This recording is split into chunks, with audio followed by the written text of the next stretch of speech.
I want to ask you about what's happening in Australia, the UK. This war on free speech is intensifying. We have discussed the UK in the past, but here in Australia, the government is introducing Orwellian misinformation and disinformation legislation. You've written a piece for the New York Post on these proposed laws that the Albanese government says is all to for our safety. It's for our own good, Douglas. Is that how you see it? Why didn't they just set up the Committee of the Public Safety, like Robespierre and co? It's wonderful when they couch it in this language. The idea, what I wrote was the idea that the Australian government, any more than the British government or the American government, should be the arbiter of what is true and what is false is absolutely ridiculous to my mind. And the important point is, it's not just that this particular Australian government can't do this. It's that no Australian government should do it. It's not that this particular Democrat or Labour administration in America or the UK shouldn't get into this train. It's that nobody could do it. There is nobody in the land, no committee of bureaucrats and apparatchiks you could set up that would be able to legitimately decide, Rita, what you and I should be able to read and know. And as I mentioned in that piece, I summoned up the memory of a real beauty. You remember Dan Andrews? Oh, yes. Right. How could I forget? I know, it haunts us all still. You remember in COVID when Dan Andrews decided to claim that an Australian having a pint outside in the street or anywhere else, if they were going to drink their pint of beer, should make sure that they keep their mask on and drink their pint through their mask. Now, that was only a couple of years ago. And Dan Andrews obviously has had his own problems since then, perhaps brought about by trying to drink all of his drinks through a mask. Who knows?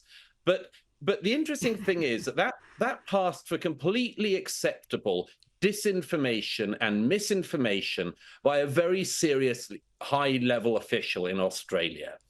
The idea that other officials will decide what Australians should or should not be able to know after people like Dan Andrews perverted the nature of their office in that way is just laughable to me. We don't have to have long memories anymore to remember a recent occasion or set of occasions when people who thought they knew better than us told us things that turned out to be utter fibs.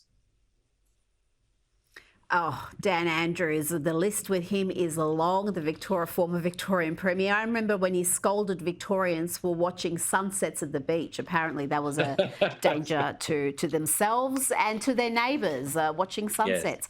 Yes. This madness is also happening in America and to a lesser extent, but they've got a constitution that protects free speech, but still California Governor Gavin Newsom signed a bill that would outlaw memes and obvious AI satire videos on elections.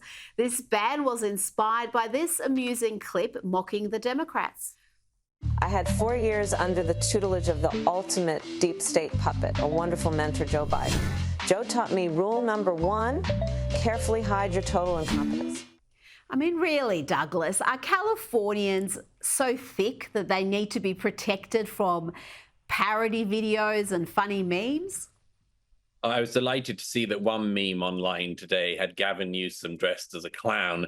I suppose Gavin Newsom would be confused as to whether or not we actually think he did appear on stage dressed as a clown. But I think I trust the voters of California and America a bit more than that.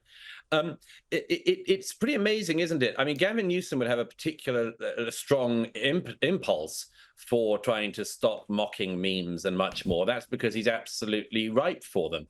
But once again, you get into this thing of, I wonder who would be just enough and wise enough to decide what mockery was and was not allowed.